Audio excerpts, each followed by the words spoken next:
ఆడపిల్ల లైఫ్లో రియల్గా జరిగిన టాపిక్. నాకు తెలిసిన అమ్మాయి నాకు ఫ్రెండ్ అయింది. ఏంటంటే అక్క, నా పేరు యోగి అయితే మేము నలుగురం అక్క చెల్లెలం. మా పెద్దక్క, మా చిన్నక్క, మా మూడో అక్క బాగానే ఉంటారు. కొద్దిగా తెల్లగా ఉండి చాలా అందంగా ఉంటారు.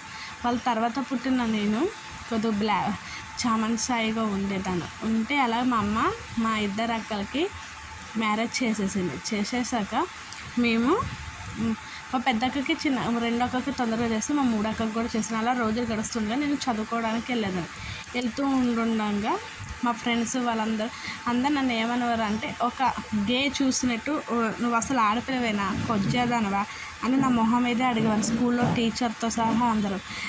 అందరిలో ఇంకొక పాయింట్ ఏంటక్క, నాకు హెయిర్ అన్నది చాలా ఒత్తుగా లాంగ్గా ఉండేది. నా రింగుల జుట్టు జడేస్తుంటే మా అమ్మ అంటే నా జుట్టు ఒక్కటే అందంగా ఉండేది, కానీ నేను నా మొహం అవన్నీ చక్కగా ఉండగానే అందరూ కొజ్జేదానవా అలాగే ఇలాగనే అన్ని పరిస్థితుల్లో మా అక్క వాళ్ళు పెళ్ళి అయ్యాక సడన్గా నేను మెచ్యూర్ అయ్యాను. అప్పుడు మా పెద్దక్క, మా చిన్నక్క ఇద్దరు ప్రెగ్నెన్సీతో ఉన్న వల్ల మా మమ్మీ నాకు మెచ్యూర్ ఫంక్షన్ చేయకపోతే నాతో పాటు చదువుకున్న క్లాస్మేట్స్ అందరూ మెచ్యూర్ అయ్యారు. ఇంట్లో కొన్ని పరిస్థితుల వల్ల నాకు మెచ్యూర్ ఫంక్షన్ చేయలేదు. మా ఫ్రెండ్స్కి అందరికీ చేశారు. మా ఫ్రెండ్స్ 6th నుంచి వెళ్ళిన కాంచి నన్ను అడగడం పెట్టారు, ఏంటి నువ్వు మెచ్యూర్ అవ్వలేదా, అందరూ అన్నట్లు నువ్వు కొద్దిదానివేమో చూపించుకో అలా ఇలా అనేవారు. మా బెస్ట్ ఫ్రెండ్స్ కూడా నాతో మాట్లాడేవారు కదా. అలా రోజు గడుస్తుండగా 6th అయిపోయి మేము 7thలోకి వచ్చాం. నాకు 7th రాపలకి ఫ్రెండ్స్ ఎవ్వరూ ఉండేవారు కాదు. అలా కొన్ని రోజులకి మా తర్వాత నాతో పాటు చిన్నప్పటి నుంచి పెరిగే అమ్మాయితో బాగానే పెరిగేవారు. కానీ అందరికీ తర్వాత కొన్ని రోజులకి క్లాస్లో అందరికీ మా పీరియడ్స్ అవన్నీ వచ్చిన వల్ల నాకు పీరియడ్స్ వచ్చిందని వాళ్ళకి తెలిసి నువ్వు మెచ్యూర్ ఎందుకు చెప్పలేదంటే, నాకు మా అమ్మ ఫంక్షన్ చేయలేదని చెప్పి నేను ఎవరితో చెప్పలేదని చెప్పాను. అలా కొన్ని రోజులు అక్కడికి అయిపోయింది. అక్కడ మా ఫ్రెండ్స్కి తెలియడం మర్చిపోయింది. మా ఫ్రెండ్స్ ఫంక్షన్ ఎందుకు చేయలేదు అలాగే ఇలా అంటే నేను ఏం చెప్పలేకపోయాను. అలా నేను మెచ్యూర్ అయ్యాక కూడా నాలో కొద్దిగా చేంజెస్ అన్నవి ఏం రాలేదు. మా అమ్మ చేంజెస్ వస్తలేదు ఏంటని ఎప్పుడూ బాధపడలేదు. అలా రోజులు గడుస్తుండగా మా మేనత్త వాళ్ళ అమ్మాయి నేను ఒకటే ఏజ్. ఆ అమ్మాయి మెచ్యూర్ అయ్యి కూడా అప్పటికి ఒక 3 years అట్లా అవుతుంది.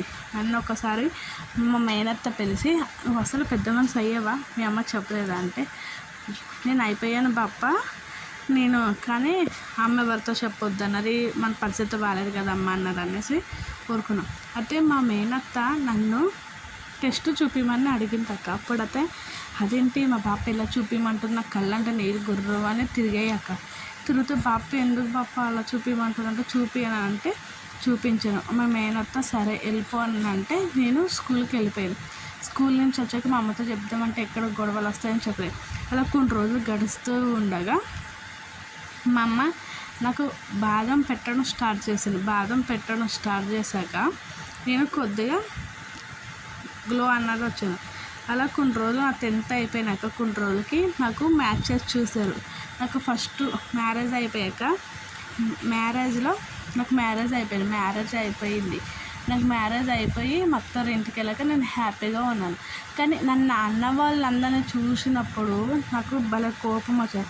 వీళ్ళందరూ నన్ను ఒకప్పుడు మెచ్యూర్ ఫంక్షన్ చేసుకోలేందుకు నువ్వు కొజ్జేదా మీ అమ్మాయి చూపిస్తలేదా అట్లా ఇట్లా అని కూడా అన్నారు అని నాకు మస్తు బాధగా అనిపించేది. అలాగే అనిపించాక నాకన్నది మా ఫస్ట్ బాబు పుట్టాక నా పెళ్ళి అవ్వలకి నేను కొద్దిగా లావ్ అయ్యాను. అందరూ నన్ను చూసి ఆశ్చర్యపోయాక తర్వాత మా ఫస్ట్ బాబు పుట్టాక నాకు సెకండ్ మళ్ళీ 1.5 year, మా పెద్ద బాబుకి 2 years రాపలకి నాకు మళ్ళీ బేబీ గర్ల్ పుట్టింది. ఆ అమ్మాయి పుట్టింది. నేను దాంట్లోనే ఫ్యామిలీ ప్లానింగ్ ఆపరేషన్ చేయించుకున్నాను. తర్వాత మళ్ళీ మా పాప పుట్టాక ఇంట్లో పని పిల్లల్ని అంటే చూడపలకి నేను సన్నంగా అవ్వడం మొదలుపెట్టాను. అందరూ మళ్ళీ ఏంటి సన్నంగా అయిపోతున్నా, లావు అవ్వవా అలాగే ఇలాగే అనేవారు. అలా ఇలా ఈ మధ్యలో నేను పిల్లలు ఇద్దరు స్కూల్కి వెళ్ళడం కాడ నుంచి కొద్దిగా లావు అయిన తింటలేదా అలాగా ఇలాగా, మీ అమ్మ అన్నం పెడతలేదా, మీ ఆయన అన్నం పెడతలేదా అని అనేవారు. అంటూ ఉండగా